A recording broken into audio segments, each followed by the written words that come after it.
వాతావరణం మారింది. వర్షాలు మొదలయ్యాయి. చల్లగా వీచే గాలులు, తడిచిన చెట్లు, వాటి పచ్చదనం చూస్తుంటే ఆహా అనిపిస్తుంది. కానీ పచ్చదనాన్ని పిడుగులు మింగేస్తున్నాయి. భారీ వానలకు అమ్మో పిడుగులంటూ పరుగులు తీస్తున్నాం. ఆ సమయంలో బయట ఉన్నప్పుడు ఏదో ఒక షెడ్ కిందో చెట్టు కిందో దాక్కుంటున్నాం. అప్పుడే మనం చాలా జాగ్రత్తగా ఉండాలి. ఎందుకంటే వరుణ దేవుడు పచ్చదనంపైనే పగబట్టాడు.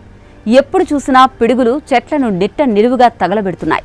అప్పుడు చెట్లలోని తేమ ఆవిరైపోతోంది. ముఖ్యంగా పొడవుగా ఉండే కొమ్మలు ఉన్న చెట్లకు పిడుగులు పడే అవకాశం ఎక్కువగా ఉంటుంది.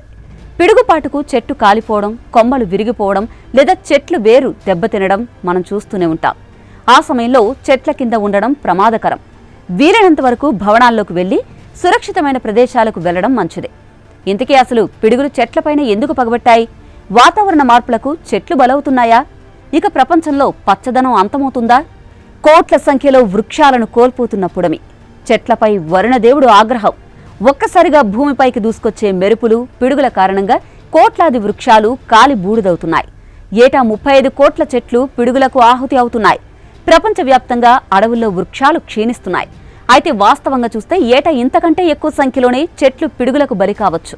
ప్రపంచమంతటా పిడుగుల కారణంగా తగ్గిన పచ్చదనంతో భారీ స్థాయిలో నష్టం వాటిల్లుతుంది. అయితే 32 కోట్ల చెట్లంటే చిన్న విషయం కాదు.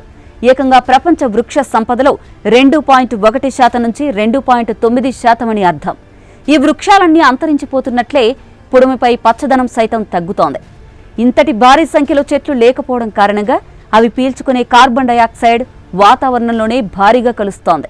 ఇలా ఏటా ఏకంగా 77 కోట్ల నుంచి 109 కోట్ల టన్నుల కార్బన్ డయాక్సైడ్ వాతావరణంలోనే ఉండిపోతోంది. దీని కారణంగానే కార్చిచ్చు, అడవి దగ్ధం లాంటి ఘటనలు జరుగుతున్నాయి. మరోవైపు భారీగా పిడుగుల వర్షాలు కురుస్తున్నాయి. రానున్న రోజుల్లో పిడుగులు సర్వసాధారణం కానున్నాయి. ప్రస్తుతం ఉష్ణమండల అరణ్యాల్లో పిడుగులు ఎక్కువగా పడుతున్నాయి. దీంతో భారీ సంఖ్యలో చెట్లు నాశనమవుతున్నాయి. ఇటు యూరప్ దేశాల్లో పిడుగులు ఎక్కువగా పడే అవకాశం ఉంది. దీంతో అటవీ ఆవరణ వ్యవస్థ అక్కడి కార్బన్ డయాక్సైడ్ స్థాయిలపై చెడు ప్రభావాన్ని చూపనుంది. అందుకే ఆయా దేశాలు తమ పరిధిలోని అడవుల సంరక్షణ కోసం మరింతగా దృష్టి సారించాల్సి ఉంటుంది. లేదంటే భూమి మనుగడే ప్రశ్నార్థకం. మన భూమిని మనమే కాపాడుకోవాలి. ఇందులో మనమంతా భాగం ఖచ్చితంగా కావాలి. This is Aruna signing off.